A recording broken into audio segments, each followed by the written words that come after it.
Se nós tomarmos como exemplo as experiências espirituais do tipo experiência pessoal de contato com forças ou entidades imateriais, ao retrocedermos no tempo em busca das suas raízes, suas origens estariam localizadas em eras imemoriais nas comunidades tribais que atribuíam a alguns indivíduos o poder de consulta a forças e inteligências invisíveis, com o fim de elucidar questões práticas do dia a dia.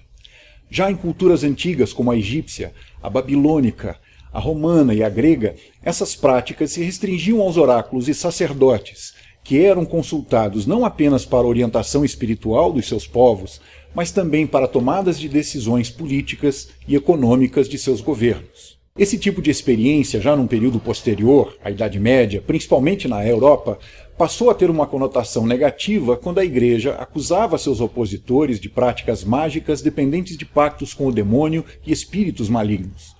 Talvez o caso mais famoso de todos naquele período tenha sido de Joana d'Arc, que dizia ouvir vozes e ter visões que continham informações que foram posteriormente confirmadas.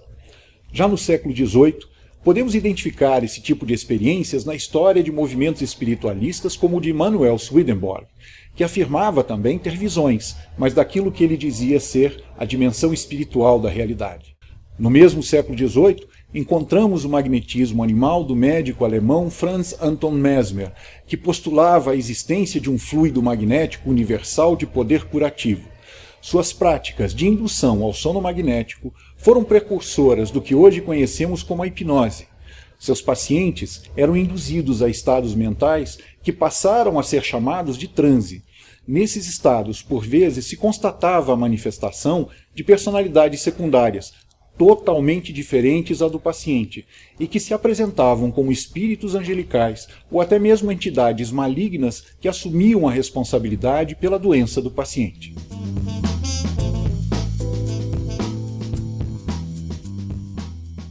Eu entendo o século XIX como um dos períodos da maior importância para a história, mas principalmente para a história e a filosofia da ciência, por ter sido justamente o desenvolvimento da atividade científica como a conhecemos, um fator determinante na revolução de uma mentalidade que persiste até os dias de hoje.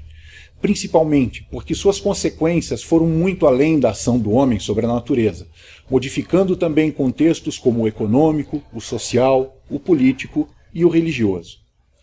Também para o estudo das relações entre ciência e religião, o século XIX me parece crucial, uma vez que as ciências, ao criarem justificativas teóricas e estruturas institucionais à parte das religiosas, assumiram um novo espaço nas deliberações acerca da realidade, o que me parece ter sido responsável, mesmo que parcialmente, pela tensão entre essas duas esferas do conhecimento em meados do século.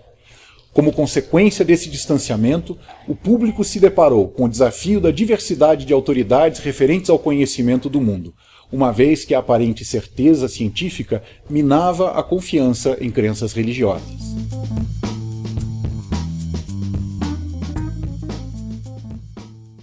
O ambiente naquele período era de transição e, portanto, de incerteza.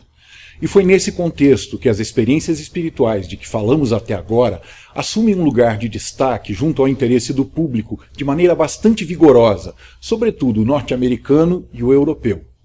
Foi nesse período que o movimento chamado de espiritualismo moderno se organiza ao redor da reedição de experiências tão antigas quanto as nossas sociedades. Experiências de contato e comunicação com entidades que passaram a se apresentar como os espíritos dos mortos, muitos deles se identificando como parentes daqueles que buscavam conforto em sessões espiritualistas. A prática de comunicação com os mortos passou a ser conhecida como mediunidade. É importante assinalar que o espiritualismo moderno se disseminou como uma febre naquele período, reunindo centenas de milhares de adeptos de todas as classes sociais, que, por sua vez, queriam saber qual o veredito da ciência acerca daqueles fenômenos. Assim, cientistas de renome, inclusive alguns laureados com o Prêmio Nobel, procuraram utilizar abordagens científicas para investigar tais fenômenos.